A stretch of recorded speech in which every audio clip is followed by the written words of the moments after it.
I'm Tom Baker, this is Chasing Cars, and this is the new Hyundai Tucson with the diesel engine.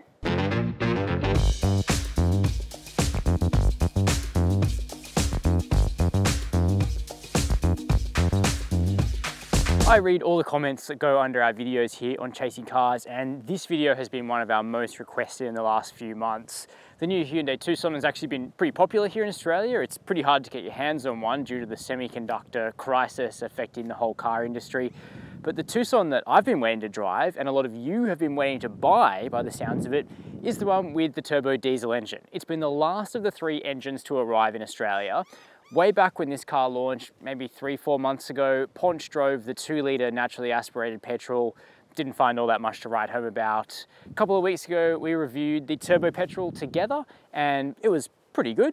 But we've been hoping that the diesel is great. So we're gonna find out in today's video. And the spoiler alert straight away is that yes, I do think that this is the engine to buy, as does the bush turkey over there by the looks of things.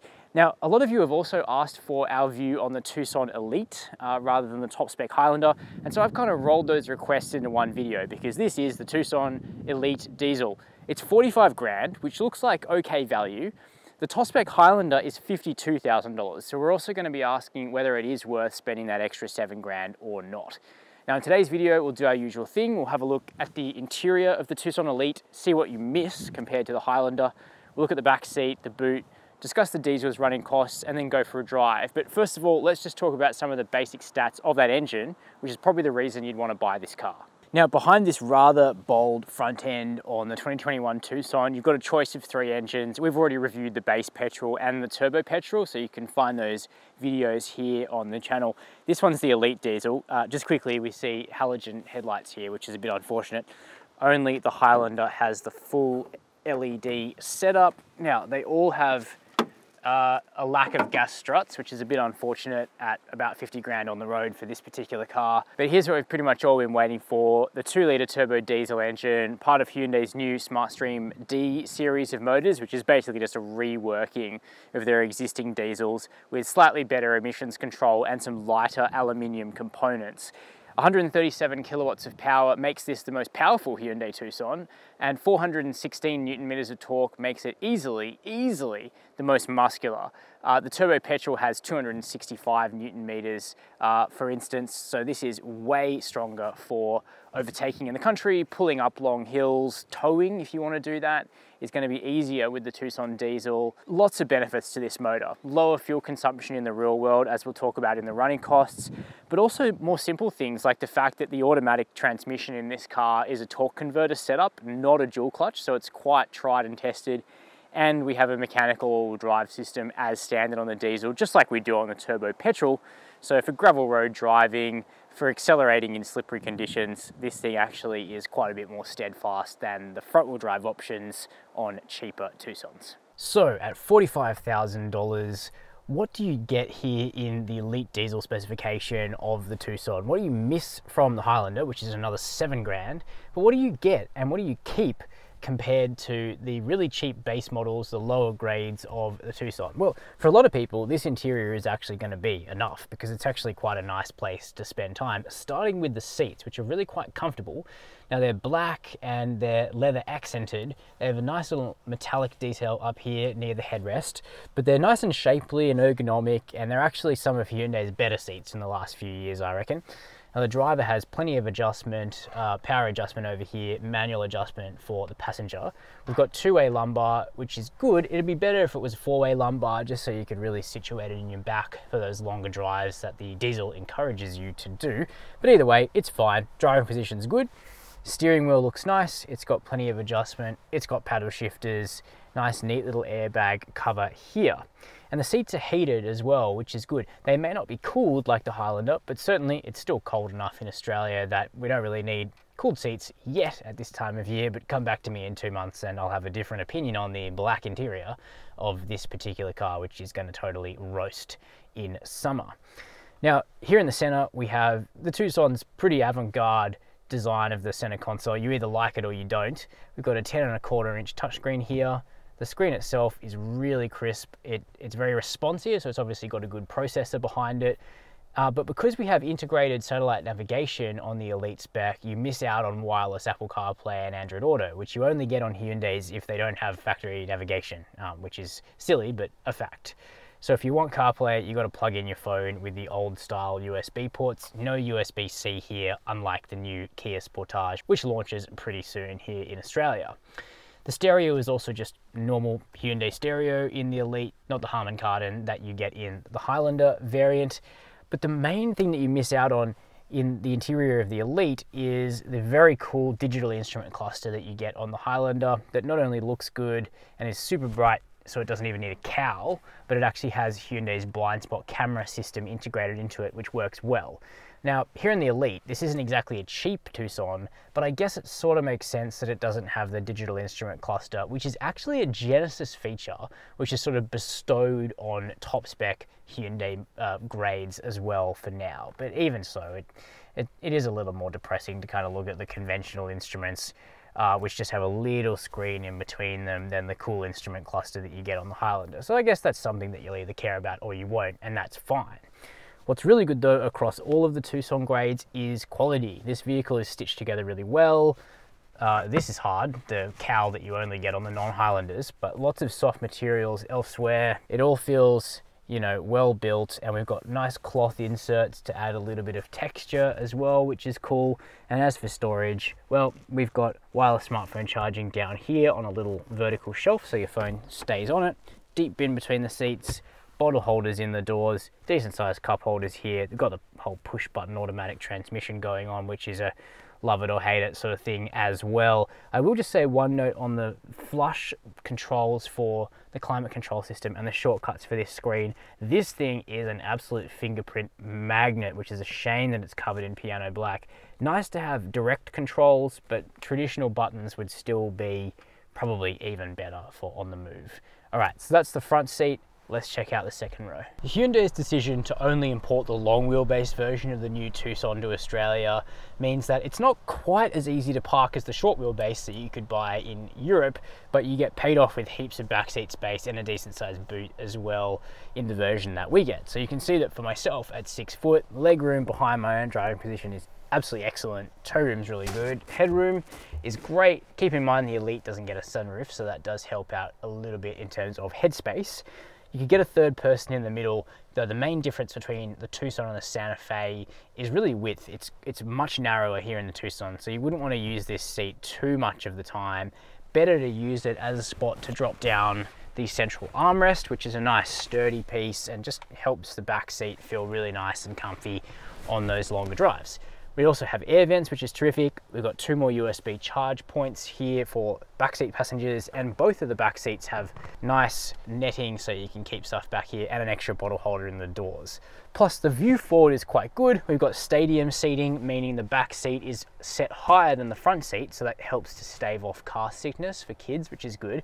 And also the view forward is really quite nice actually. It's got this really lovely detail in the dashboard, the Tucson, which wraps around the whole car with an unbroken line. Actually really quite high-end detailing for a vehicle that is firmly mainstream in its pricing, just a small note. Only real detraction is that this looks soft, but it's actually rock hard in terms of the door skins in the back, but you do get soft padding on the armrest, which is a little bit lower down. Here around the back of the Tucson Elite, the navy blue color is very smart on this car, and the tail lights with their sort of claw marks are very cool. But big problem, just like how the Elite has halogen lights at the front, it also has halogen lights at the back, which just kind of detract from the crispness of the appearance of these tail lights. And I just think in 2021, come on, like LED is not an expensive technology. It's not unusual. It's time to make it standard across pretty much the whole car industry. But I do think that the second from the top Tucson could have LED lighting pretty much all around, right? I think it could also have a power tailgate, which it doesn't, but that at least opens up to reveal a good practical boot. 539 litres of space, more than enough for the chasing car's suitcases. We've got a cargo blind. It's not the best cargo blind I've ever seen, but it does the job. Boot floor is nice and sturdy though, and that hides a full-size alloy spare, which is great. and we have toggles here to remotely fold down the back seats, which is very good. So in terms of how practical it is and the country touring certainty you get from a full-size spare, the Tucson is pretty good. When it comes to running a Tucson diesel, this engine really makes sense for people that do higher rather than lower kilometers. And that's because even though it costs more to buy, it uses less fuel. And so as the years roll by, you'll start to realize more and more of those savings. So the fuel consumption is around 7.5 litres per 100 Ks in mixed driving, which is pretty frugal for a mid-size SUV of this sort of shape. And that compares to 9 or 10 litres per 100 Ks for the two petrol options with the Tucson. So definitely a big tick there, but you just have to offset the savings from the fuel consumption against the purchase price. Now, servicing the Tucson diesel is a little more expensive than the base petrol in particular, but you can buy a prepaid service plan that's still fairly well priced at $1,875 for 5 years and 75,000 kilometers of scheduled maintenance, because the diesel has servicing intervals of 12 months and 15,000 Ks, which are par for the course for the car industry here in Australia. When it comes to insurance, in the last 12 months, the median budget direct customer spent $861 to comprehensively insure a new Hyundai Tucson. Everybody's situation varies and your premium will vary based on things insurers take into account, like where you live, how you garage the car, who drives the car, etc. And the warranty on the Tucson is 5 years unlimited kilometers, which is pretty good, but this car's cousin, the new Kia Sportage, which I took a look at the other day, has a 7-year unlimited kilometer warranty. So time to take the Tucson diesel out for a drive, and I'm going to explain why it is I think that this engine is actually the best fit for this particular car out of the three that are available. Well, it's been raining really quite heavily lately in Sydney, so it's actually flooded getting in and out of the spot where we do our filming most of the time. But having traversed that, we can get back onto the blacktop and on our way. So, all right, let's start by reminding ourselves of what the engine choices actually are in the Hyundai Tucson, because there are three and they're all quite different. So the first one is a 2-litre naturally aspirated MPI petrol 4-cylinder engine. That's the cheapest Tucson motor, and it's very modest indeed. The basic underlying engine is actually okay. Like you have to rev it to get some torque out of it, but it's the logic of the 6-speed torque converter automatic gearbox that is the problem. It just forces that engine into high gears a lot, so you kind of have the paucity of torque working against you and a gearbox that's doing its level best to make sure that you have none of that torque available anyway. So there needs to be some work on the base petrol and auto combination for the Tucson.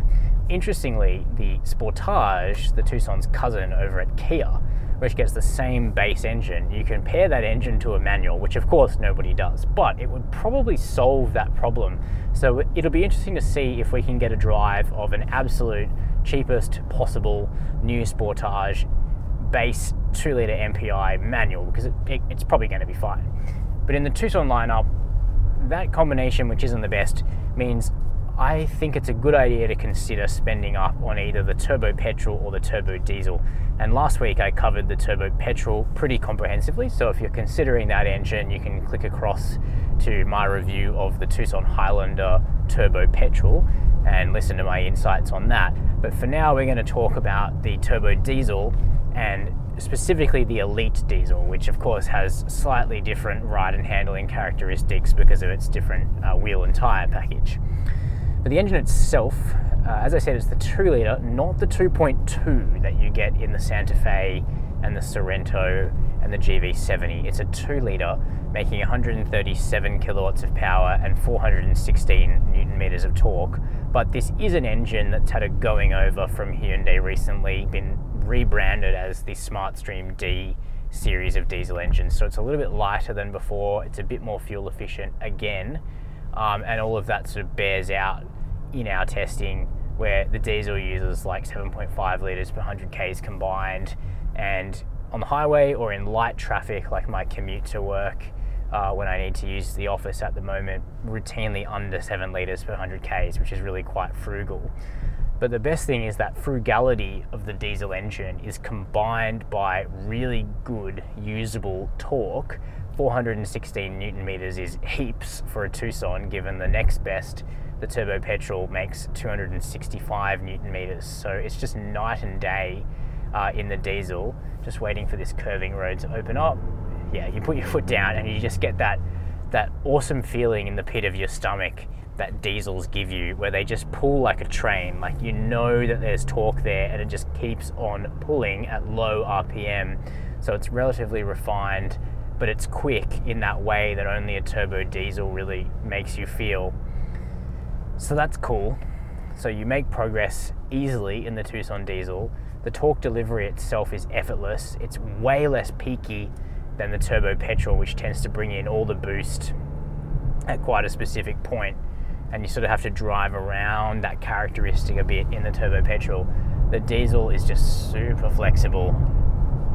In fact, it's actually a bit it's a bit of a worry at times, because this car is so relatively refined, and with the diesel it's so quick, you can lose track of your speed and suddenly look down and realize, oh, okay, this thing actually does get moving. But it's the way that it delivers the torque through the gearbox that's really special, because the turbo petrol is still paired to Hyundai's pretty so-so dry clutch DCT 7-speed auto.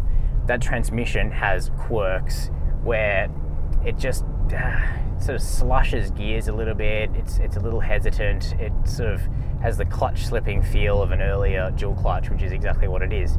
Here in the diesel, that's shown the door, and it's replaced with an 8-speed torque converter auto, which is a great pairing to this diesel. It works exactly like an automatic should, which is that you don't notice it, which is ideal. Now, you do have paddle shifters on the wheel. I don't think many people will want to use them.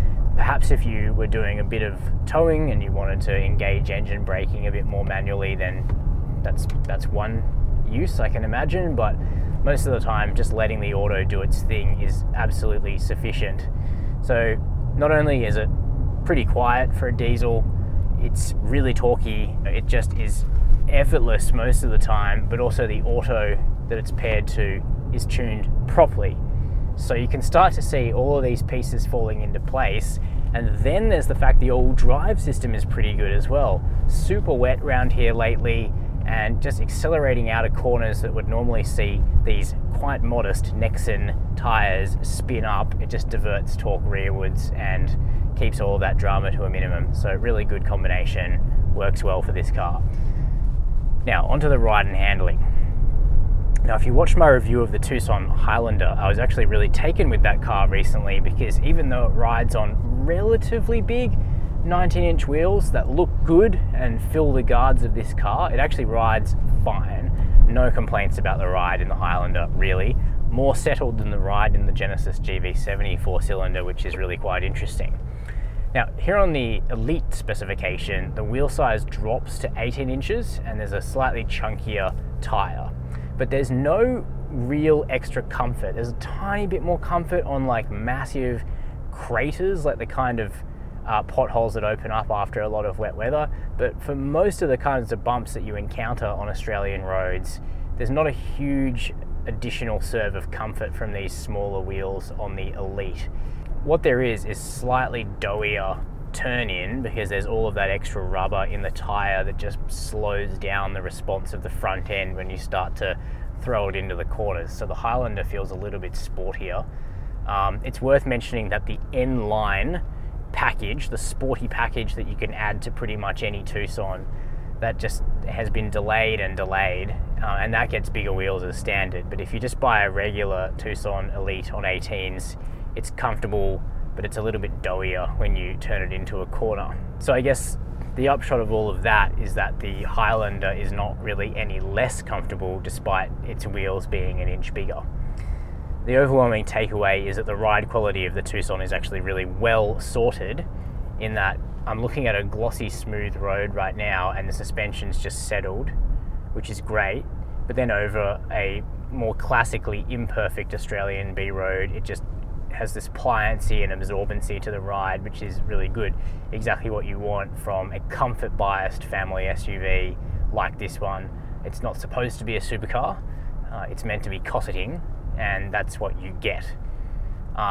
And I think when you combine that cosseting ride, relatively quiet cabin, comfortable seat, when you combine all of that with the diesel's characteristics and the characteristics of this 8-speed auto, you get an SUV that's one of the best mid-size SUVs to drive from a relaxation perspective. It just all comes together. The experience is so cohesive in the Tucson diesel, you don't really think about it. It just works, which is what you want from a mid-size SUV, right? So it's a really good effort. I just think some of those more simple misses, the halogen lighting, the lack of a power tailgate on the Elite spec at 45K, which is not a cheap car, would have been nice to see those tidied up. So for me, the answer is Highlander diesel, but hey, it's pretty easy for me to spend your money, and I fully acknowledge that. Now on the safety front, the main thing we're missing in the Elite is the blind spot cameras, which are absolutely fantastic. Hyundai, Kia and Genesis do a great job with the blind spot cameras. They're high resolution, they are bright, and because it's a visual cue right in your line of sight, you actually pay attention to it. I find that with traditional blind spot monitoring, with the beep and the little amber light in the mirror, which is what this car has, there's a real temptation to start to ignore it, particularly because it's not especially accurate. You know, it detects cars 2 lanes over on the Harbour Bridge here in Sydney, for example.